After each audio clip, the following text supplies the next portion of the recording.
Janine Firpo. I'm one of the co-founders of Invest for Better, and I am delighted to be bringing you another series in our activation series. Today, we're going to be talking with Kim Gluck, and Kim is the managing director of Boston Trust Walden. And I'm really excited to talk to her because she has been in the sustainable investing world for her entire career, pretty much, which is over 35 years. So she brings not only a wealth of knowledge about investing our values, but also how this industry has transitioned over all of that time. And she also has worked as a woman in what was pretty much a male-dominated field for most of her career. And so she has some really interesting insights as well about what that is like, what it felt like, how that's changed. And she has some thoughts for young women who are coming into the market. Now, instead of our usual format, which is to have our guest speaker speak for about 30 minutes, we're going to actually talk. So Kim and I are going to have a conversation, and we'll do that for about 30 or 40 minutes. And then when we finish, we'll open it up to our members for questions. We will stop the recording at that time so that we can have a more private dialogue. Okay. So, and before we get started, I want to make sure that I read you our disclaimer, which is always important to remind ourselves about. And that is that past performance does not predict future results. Investing always involves the risk of capital. The topics that we're going to be discussing today are for informational and educational purposes only, and they're not intended to be an investment advice or any recommendation. Always consult your own professional, financial professionals prior to making any investment decision. And remember that the views that are expressed by Kimberly Gluck today are her own, and they're not necessarily representative of her firm, Boston Trust Walden. Okay, so now that we have gone through that formality of making sure you remember this is educational purposes only. Hi, Kim, welcome, and thank you so much for being here. I really appreciate it. Thank you for having me. It's a pleasure. Yeah, it's been, I didn't know Kim, and I met her through some friends, and it's been really fun getting to know her a little bit in preparing for this session. So it's really fun to have her here. What I'd love you to do, since you have such an illustrious career, is just to walk us through it just a little bit. And Sure. How did you even get involved in this industry in the first place? Sure. I was going to be a math major. I went to Middlebury College in Vermont, great place, a beautiful school. And I was going to be a math major, but I looked around the math department and it wasn't, they weren't, let's just say they weren't my people. But at the economics department was made up of a lot of, it was all men, because back then there just weren't that many women, and there was no woman professor of math or economics when I was there. And but I really liked the economics professors, and I liked the way that the math we learned in economics actually explained things that I could see the application in the real world. So I always gravitated toward math because there was always one right answer. It was not subjective in any way. So, and I've always thought, well, that's a great, the rules were the rules were the rules. And so I always liked that kind of a system. So I was going to be a math major, became economics major instead. And when I graduated, I had no idea what I wanted to do. I think the 20s is a really difficult decade for anybody coming out of school, and navigating that took a little bit of time to figure out. I ended up, my first job was with a small firm down on Wall Street, and they wanted somebody with an economics kind of background. And that was just the beginning. And I actually worked with both systems. So I did computer work and I worked under a portfolio manager because it was such a small company. And from there, every job I just got more involved in the investment management business, which I've loved from the beginning. It's a fantastic industry. And it's just one of the things I love about it is you can never know it all. Every day I'm learning new things. I'm seeing new ideas. I'm being exposed to more, different systems, different ways of thinking. So I just find it endlessly interesting. But also it's a field in which it's a caring profession. What I often say to people is money cannot buy happiness, but poverty is miserable. So just being able to handle your money well, to make good decisions, good financial decisions, is so important. And it's especially important for women to know how to do this because quite frankly, especially my generation and older, a lot of women just left it to the husband. Oh, I would get into meetings often with people and they'd be like, oh, my husband handles all that. And I'd want to shake the women and be like, yeah, but you don't want to be learning this in a divorce situation. You don't want to be learning this in a death, right? You're not going to have the emotional capacity to learn. You can't learn when you're overwhelmed with feelings. It's just impossible to absorb information. So this is the time to know, what does your balance sheet look like? How much debt do you have? All of these really important questions that I thought were so important for women to understand. So I naturally was drawn to this industry because it was just, there's plenty of new things to learn and there were lots of people to help. And I really liked the intersection of those two things. I've never heard of financial services referred to before as a caring industry. And I really like that you said that. And it actually brings back to me a conversation that I had with another financial advisor who I asked once, what was the most important characteristic of a financial advisor? And I thought she would tell me something like, oh, they need to be a fiduciary. And what she said is they need to be a good listener. And I was blown away by that. And I am by you too. And I think it's really interesting way to think about this industry and to think about the people that are helping us. And for those women who are looking for financial advisors, finding one who is a listener, who listens to what you want, and finding someone who is approaching this from caring and caring about who you are, what you want, and your goals, I think is absolutely essential. So I love that you brought that up. But I'm curious, how did you get into the whole sustainability thing? So you told us how you got into financial services, but how about sustainability? Sure. In 1994, I was just lucky enough to start working with a group of nuns. And I have to tell you, I was writing down the names of the pioneers in our industry, and easily half of them were women. So I think it is something that women, we create life. And we, with the help of men, of course, but our bodies are the ones that create life. And I think there's just a natural affinity for appreciation of life in general. Even if it's somebody else's baby, once you've had a baby, you have this feeling like, I need to look after the babies. And so it's just, as I think about this industry, and I stand on the shoulders of a lot of great people who came before me, I think about the great contributions of the women who were right out in front. So I worked with sisters.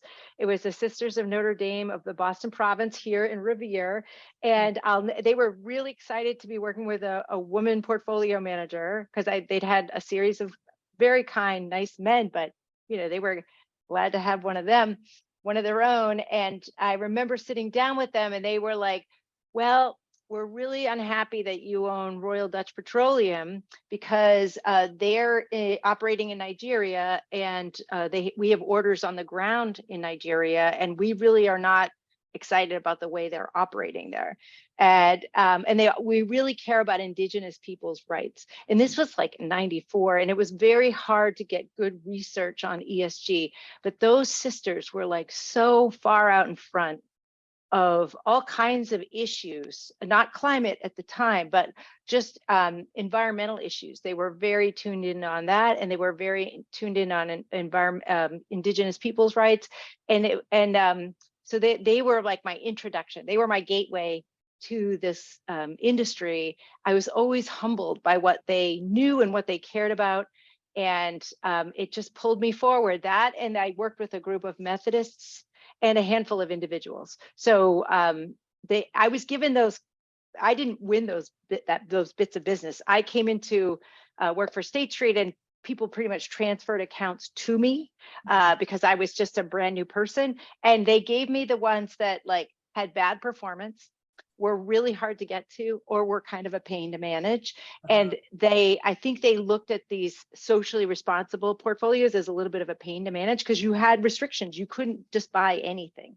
So that's how I got into it. It's like, I'm okay with that. I can work around that. So I just was gravitated toward it and was so drawn to those clients, but also given the opportunity to work with those clients. I think that's something that people really forget is how important faith-based organizations were in the start of this whole movement, and how important it is for people who have a religious or a spiritual bent and who live their lives according to those tenets to understand that their money it's kind of an extension of who we are. I mean, in our society and the way that everything works in this world, money is so integral to who we are, how we live, what we do with it, how we think. We're so wrapped up in our money. It's one of the reasons why we start our core curriculum with thinking about our money stories.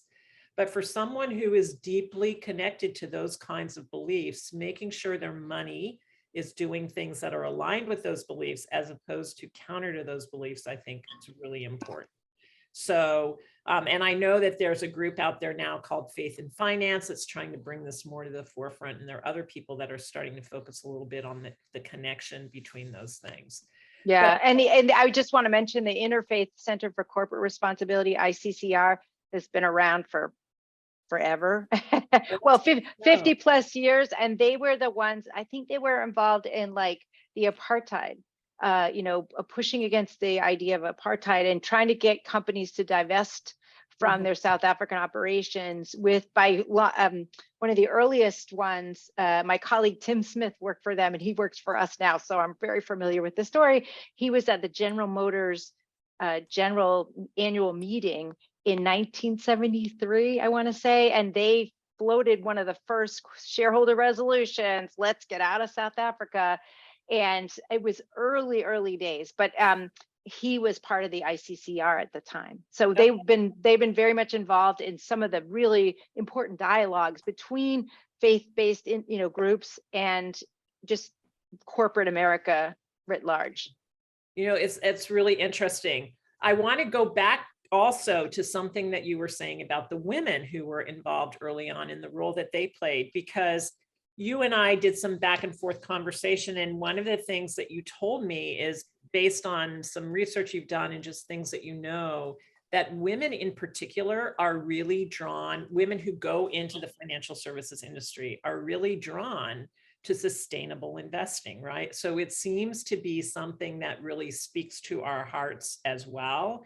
And I think the statistic you told me is that they're 2 times more likely to go into this kind of field than into it. Well, it's not just people like me, but it's also women investors. So it's women who are like the wonderful women on this call with us who are trying to figure out, who do I want to manage my money? They are 2 to 1, 2 times more likely than men to choose ESG or socially responsible investing, sustainability investing. So that's a statistic that's been kicking around our industry for a while. Millennials, and I think so, like whenever you make broad gender comments, of course, part of me groans inside, but I think millennials, so younger people, that statistic might not be as powerful. I think younger people who understand our climate crisis, understand what's happening in our natural world, I think they are gravitating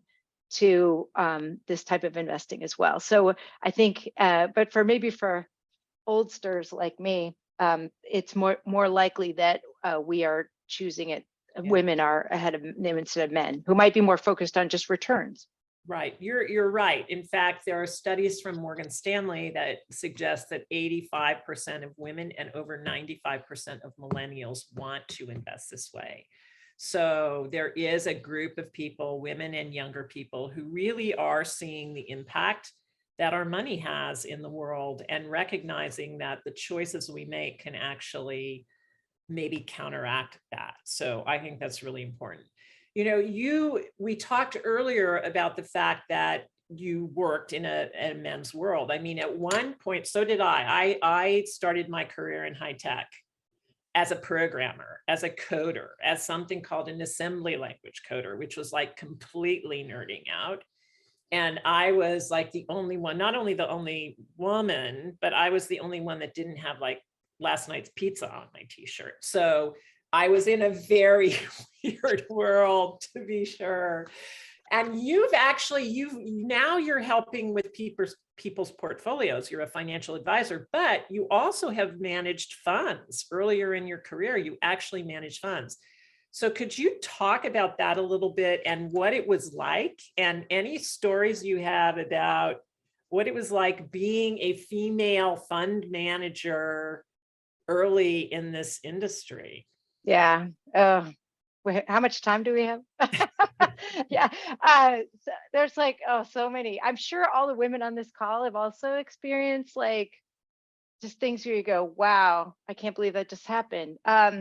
And early in my career, so in the early 90s, I'll try to give you a few snippets, maybe 2 or 3, but not too much, because honestly, we could talk about this all day. Early in my career, I'd go to lunches and I would notice that it would be like 95% men and maybe 5 to 10% women. And while those lunches, it was always put on by the sell side. So big companies like Morgan Stanley, Drexel Burnham, when they were a thing, or Goldman Sachs, they would have these roadshow type of lunches where people would go and they'd talk about an industry or a company, whatever. And I would sit in the audience and I'd be thinking, what question am I going to ask?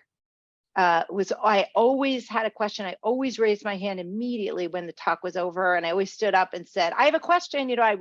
I would want them to hear a woman's voice in the room. And it was hilarious because all the men would turn around and be like, oh, they let a girl in. I mean, it was hilarious. This was early 90s. So it was really early days. And I was like, well, if I'm the only one, they're definitely going to know I was here. So that was always my MO. But at other times, there was another time where I was working with the Methodists. I was the chair of the investment committee, but I was the only woman. It was all men in their 50s and I was maybe late 30s. And we were interviewing potential asset managers. We had an endowment of about $100 million and we were interviewing different managers. And there was one in the mix that I think was there, not because they were a really good candidate, but because they had a connection to one of the other members of the investment committee. But they didn't know any of us. They just came in cold at like, just make their pitch. And it was it was for the United Methodist Foundation in New England. I'm still the chair of that. So this wasn't that long ago, although I've been on that for like 15 years. And there was a big rectangular table and they were at the head and I was just off to the side. And the whole presentation, they did not even look at me. It was like I know everybody's had an experience of being invisible, but I really was like, I was either a plant or invisible. I'm not sure which. They never spoke to me. They never looked at me. They just spoke to the guys in the room. They must have thought I was the token. But what was really funny was I was the only investment manager in the room. I was the only portfolio manager. There was a lawyer, an accountant, all amazing, sweet, wonderful people that I enjoyed working with. But like, I was the only one who knew what how my way around a portfolio. So while they were when they finished up, I was like, I have a question. And they were like, kind of surprised. Oh, it's like the plant talks. And so I said to them, just want to talk to you about like the attribution of your large cap portfolio. Can you talk to me about how much of the performance was generated from stock selection and how much was from sector selection? And because that's like a portfolio manager question. That's like anybody who's managing a portfolio should know the answer to that question. And they were putting themselves out there as sophisticated investors. So it was a perfectly fair question, but you could just see the blood drain from their faces. They were, holy smokes. I love it. I was like, I totally sandbagged them. And I was like, you deserve that, boys, because you didn't know who you were talking to. And you assumed that I was the token. So, right. So that's kind of, so I just like I've tried to be fierce in the nicest possible way is kind of what I would say about my career is I've never wanted to hurt anybody, but there have been times where I've been overlooked and dismissed There've been times when I've been spoken to inappropriately. I was kissed coming out of the bathroom once at a big party, one of the firms I work for. So like not exactly Me Too stuff, but like, come on, like just silly stuff. So yeah. So I think anybody who's been in this industry for as long as I have has a story or two. I'm happy to say that the frequency and drama of the kinds of things that come up is much, much, much, much, much lower today. And there's a much greater awareness of like, that's not cool. But it still happens. I tend to think what holds women back sometimes is our own confidence in ourselves, which is why I'm so delighted to be working with this group. One of the things you and I have talked about, Janine, is if you can do math, like simple math, add, subtract, multiply, divide, you can do investing, right? There, a lot of times we talk about like, we have quantitative terminology, but understanding like compounding, the power of compounding is just a basic important pillar of the work we do. So if you can understand some of those basics, you can do this. You can totally do this. And that would be my most important message for the women who are listening is like, don't let anybody make you feel stupid. Don't let anybody talk down to you. Never be afraid to ask, well, or say, you know what, I'm not understanding that. Can you explain it a little differently? Because it's understandable if you put your mind to it. And you have every right to understand it fully. Yeah. I was just talking this morning with one of our circle leaders because we've been interviewing them a little bit to make sure our programs and everything we're doing really hit the mark. And she said something to me very similar. And she talked to me about the fact that she's also a financial advisor. And she spoke to the women in her circle and said, look, you are going to have that voice of doubt. You are going to have that voice that's telling you, you don't know enough. You don't know how to do this. You can't be good at it. You should give it to somebody else. She said, that voice is going to be there. Ignore it. It's there. Just say, oh, hi, I heard you were going to be here. Go away now, or I'm not going to pay attention to you. And she said, and you're going to have anxiety as you're trying to make decisions about this stuff. And she said, anxiety is your friend because anxiety will make you aware of things that you should be smart about and take some time with, but don't, again, let that stop you. And I think you're really right. I think that what we're talking about is true for some women, not only, and true for all of us. I mean, come on, I've had imposter syndrome. When I was one of the key experts on a particular subject in almost the world, I still had imposter syndrome, right? I didn't think I knew enough. And I think that happens to all of us in those doubts and those anxieties, and we just need to keep moving through. And I love the way you talked about, you would just raise your hand and ask a question and just put yourself out there. I think it's really important. I used to always make sure I would jump into a conversation before the other person finished, because if I didn't, some guy would. And it was also the same kind of thing, really making sure that you get their voice out there. Are there any other things, I mean, when you think back on your career, what is it that you wish you had known then that you know now, or any bits of advice that you might have for younger women? Sure. Career yeah.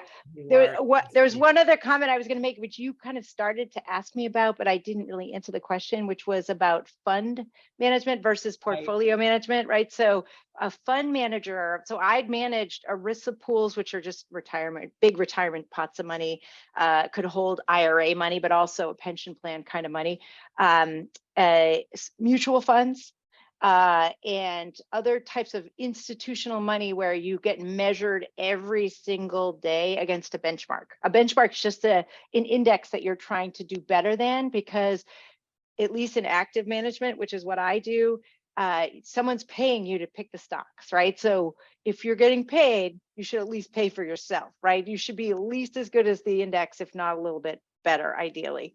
And I did that work for State Street for a few years. And it was intense because every single day you get graded. every single day. Are you better? Are you worse? And what I found I didn't love about the job was the intensity got to me. I mean, it was during 2001 when the market was just going like this, down, down, down. So it was taxing emotionally, but also I never saw the clients unless we were either trying to win business or trying not to lose business we already had. So it was always short. I never was in front of people talking to them saying, hey, what do you care about? What do you want to talk about today? So I felt a little like a wind up toy, like where it's like, then she goes, I'm going to talk about the portfolio, blah, blah, blah. And so I just didn't love that. That was, I realized doing it, it was great. I was paid really well. I traveled way too much. I would wake up in hotels and think, what city am I in? I look at the stationery because it got to be that crazy. And I just didn't love it. It wasn't, I was learning things, but I never felt like I was helping people. I just didn't love it. So I would say to you that like women gravitate toward being, advisors. There are more of us in the job that I do, maybe not as many as men, but there are more of us. There are fewer in the fund management piece, just because it is an intense job for the reasons I mentioned. Although, I know plenty of women that do it. But the things I wish I knew, I actually wrote a 14-point lecture on this exact topic because I was giving, I'll send it to you, Janine. Please do. Please it was do. like the things I wish I knew, but like some of the things that I think you all know, but like the things I would tell my younger self. Number one was like, your integrity is like toothpaste, once it's out, you can't get it back in the tube, right? So you protect your integrity at all costs, because once it's gone, it's gone. Another thing is that I have urged younger people to be a keen observer of their industry, be sort of cold in your appraisal of your industry. The investment industry has changed an awful lot, a lot of ways for the better over the last decades, but understanding how there's downward pressure on fees because of indexes, that's a really good thing to know, because that means there'll be downward pressure on headcount, right, at any firm. So understanding like where can you add value? Where is there stickiness to your the work you do? So you're likely to keep having that job. And I'm trying to think if there's anything else, but also like just that it's important. I think it's especially important to learn, but then also hold the door open for the person right behind you. By that, it's important to mentor the people who are coming after us. I know I was helped at many points in my career by others, and I always wanted to be that same resource for the people that came after me. For that reason, I've talked to a lot of like Middlebury newly minted grads, as they were coming out, because when I was just out of school, a lot of Middlebury people who had no idea who I was, took some time to help me, learn about this industry and navigate it and find my spot within it. So I think it's super important to help the person, hold the door for the person behind you. Yeah, I couldn't agree with you more on that. I mean, I think that if you look at where we are with Invest for Better, we would not be where we are if it wasn't for the volunteer efforts of our circle leaders, of the women who have stepped forward to help build a lot of our curriculum. And these are all women who have been successful professionally and are giving back. And I think it's really, really important for those of us like myself who came up in a very male world without a lot of other women and without a lot of other mentors. The men have done this forever. They help each other. And we as women need to step up and do the same thing. And I think we're seeing a lot of that, which makes me happy. So I totally agree with that. The other thing though, you and I have talked, and you mentioned to me that you have a mantra that you say to yourself every day. So could you say a little bit about what that mantra is and why you remind yourself of these things? Sure. So the world is a little bit scarier than like the 80s was or the 90s. The 90s was a fabulous decade because the market just went like this. So all the meetings were short and happy, shall we say. but as people have become more aware of the threats of authoritarianism and to our democracy, things happening in with climate, the news on climate isn't, I don't think we've had a good report since they started, COP, those monitoring meetings. We just had COP 27, I believe it was. So it can be frightening. The world can be frightening. So I tell myself to be brave every day. It's not the absence of fear, it's the mastery over it. So being brave is putting your hand up and asking a question. It's never being afraid to look foolish, because odds are good somebody else has the same question who's sitting next to you. So be brave. It means stepping out of your comfort zone, getting involved in doing things that you maybe didn't think you could do. And so to me, that's being brave, taking on leadership, which is terrifying. And it's hard to know if you're getting it right. But be brave. The second one is be flexible. So, and I remind myself of this all the time, that like often when we travel, for example, you'll know what I'm talking about, Janine, like your plans get changed without your intending them to. You have to learn to pivot. Oh, well, this didn't work out, so maybe I can do it this way, or maybe I can reorder or rejig or whatever it is. Be flexible. I think flexibility is what we're being called to be going forward. The fact we're having this over technology that 4 years ago was not very familiar to most of us, is just the idea that we've become more flexible. We can have meetings without actually physically going to be together, and that's very powerful. So flexibility, how can we do this? If this way isn't working, what's a new way we might try? So, and then be grateful. So I just think about happiness a lot, because I remind my clients, like, it's great to have more, but more doesn't necessarily mean more happy. I've worked with enough people over the course of my career to know that there's a time where like you own your stuff and then your stuff starts to own you. Right. And you definitely don't want to be in the stuff owning you category. You want to be happy. You want to have enough so you can do anything, but not so much that you feel owned by your own stuff. And so be grateful. Having gratitude is like to focus on, a good cup of tea. Be grateful for a good friend who you have a really big laugh for. So focusing on some of those small joys, because if you miss out on those, they really diminishes your quality of life. And also sharing that gratitude with the people around you, because I firmly believe that gratitude gives something back to the giver, right? So when you take the time to notice and express, you get a really good feeling. And this has actually been borne out by, I think, research too. Academic research will back me up on this, but making time to feel that gratitude. So be brave. Do things that make you scared. Isn't that what Eleanor Roosevelt told us to do? Be flexible. The old ways are not going to work. We got to try new ways. And be grateful. We're not alone on this journey. We have each other. That's a really good thing. We got to stick together. That's kind of my advice. That all three of those are great points, and I could really riff on each of them, but I won't because of time and because this is not about my thoughts, it's about your thoughts. But I love all of those, and I think there are many people that can relate to them as well. So in all of your career, is there something that really stands out for you as a success, something that you're really proud of? Or just one of many things? Could you just tell us one of maybe many things that you're proud of, that you saw change in your career? Well, there's so many exciting things that have happened to me along the way. And I would just say one of the best things that happened to me was I was recruited to work here. And I'd sort of been bouncing around this industry, and Boston is a really small town in so many ways.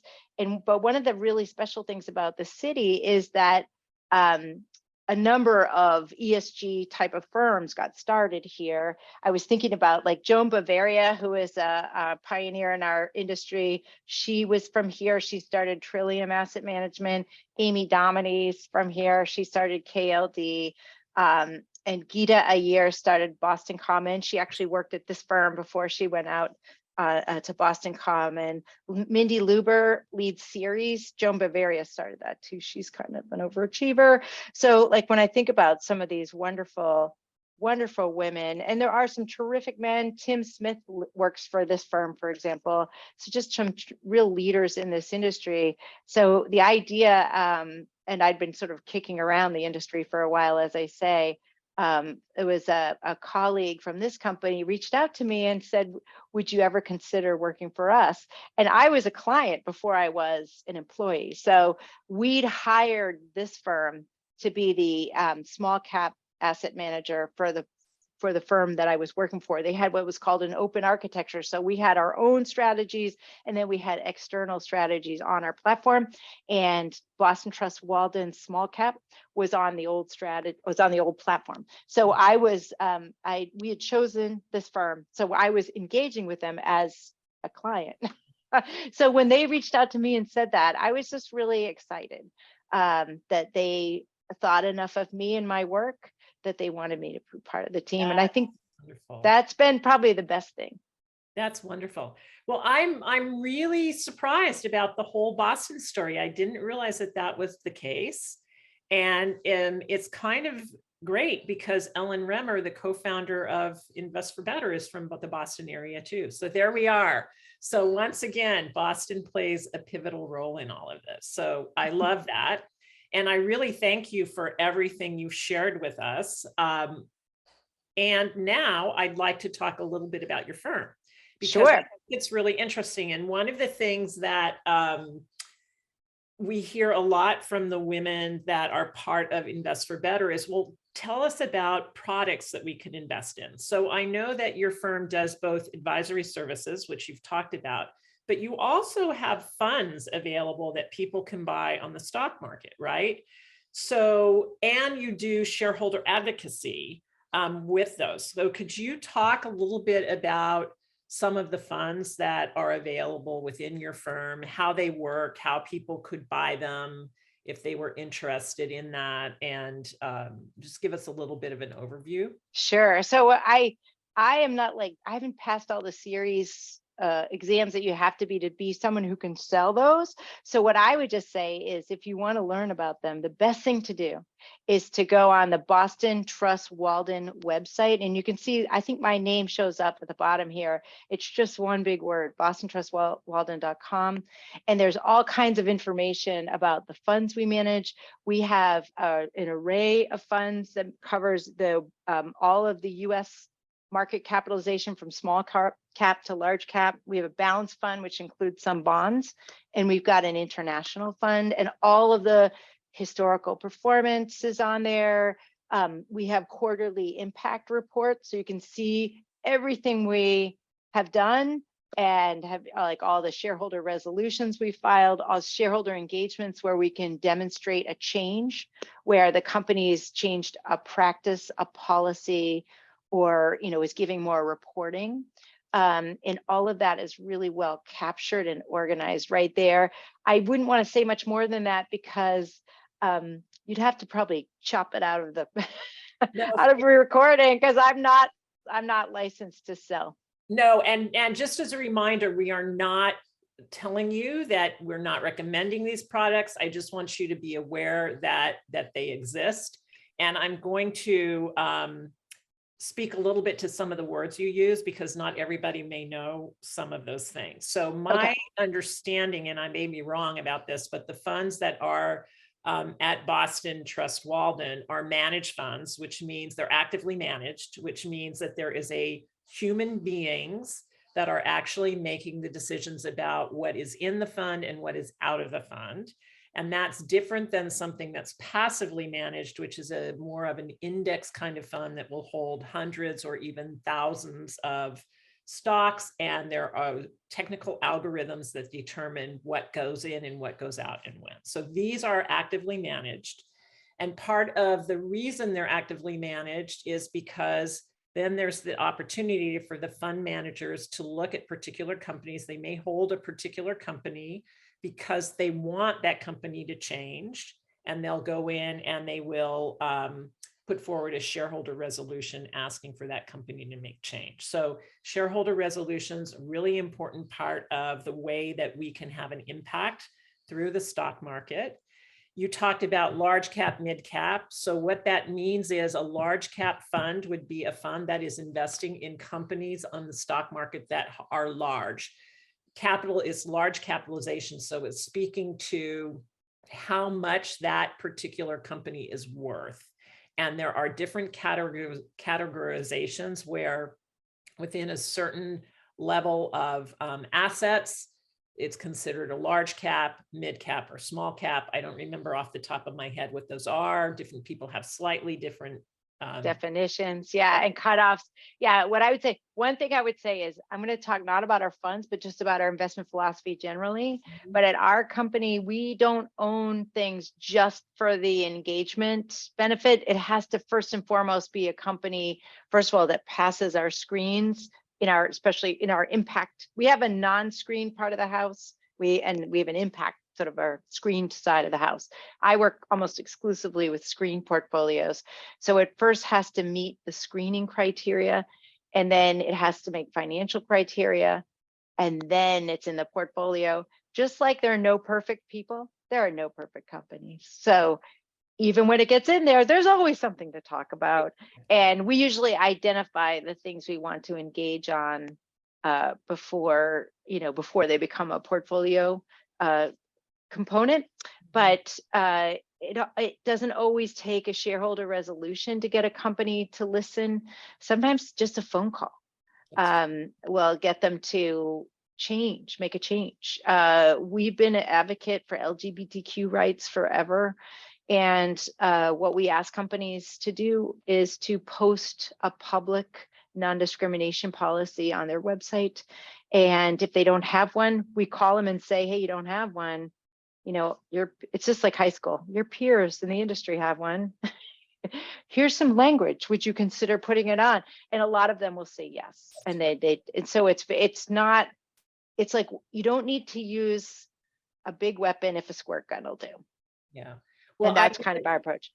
I really appreciate that clarification. And I love the fact that you have quarterly impact reports as well, because I think that's really a valuable thing. If we're going to invest our values, having a way to measure it or having a way to know what the impact of those investments are, I think it's really important. So agreed. Wonderful. Any last thoughts you'd like to share before we sign off officially on the recording and go to questions from our audience? Sure. I'm just going to make one little plug for US SIF. So as I said, we're all in this journey together, and learning is so important, learning from each other and finding sources of information, I think is really good. The Forum for Sustainable and Responsible Investment, I serve as a trustee and treasurer of that organization. And they have a lot of interesting free materials on there for people who are on their journey and want to learn more. And I just think that's a good resource to know it's there. And so that would be my only other little plug. It's just take a look at their stuff if you ever want to learn more about this industry in general. And you can see on their website, they have a mutual fund tool if you want to just look at different mutual fund companies and with resources about what they screen on, how much they charge, what their performance has been. It's all there. And sometimes that's a really helpful tool if you're looking for a fund and you haven't been able to identify a good fund for a specific part of your portfolio. That's a really great point, and we'll put the link in the chat.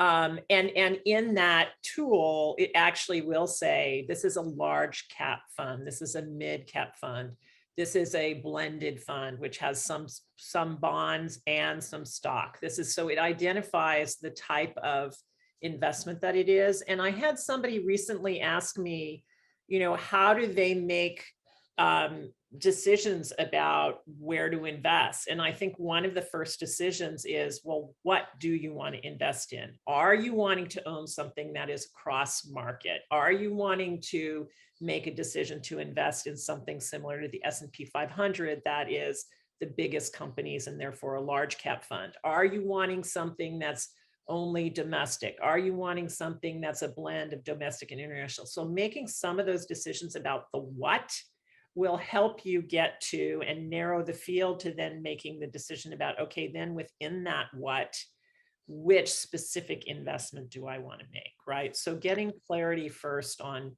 what you want to invest in is really important. And for those of you who don't know the opportunities within the stock market, then read chapter 7 in Activate Your Money. So a plug for Activate Your Money. That, and I would just add, what I always tell my clients is the why drives the how, right? The why are we investing this? What is the purpose of the money? So if it's saving for a house that you're going to buy in 2 years, you don't want to own stocks. You're going to just be careful with that money. It's short. The time horizon is short. So short-term asset for short-term liability. When you've got a long time horizon, I'm not going to touch this for 25 years. It's for my retirement.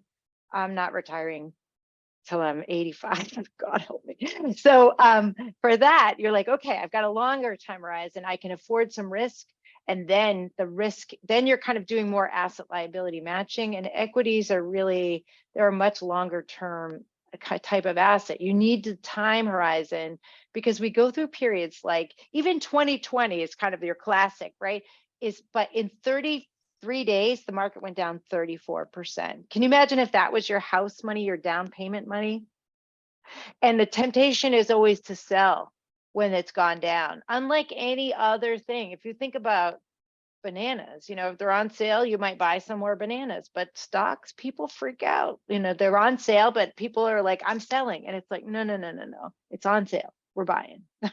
So, but it's hard to lean into that. It's like the emotion is the enemy of the investor. I'm just saying, emotions are great most of the time, not with investing. And you just want to make sure whatever you're buying, it suits your own situation. And so the why, start with the why. What am I trying to do? That's always the place to start. And then you go, how? It's a really, really good point. And I think it's a great place to end our conversation.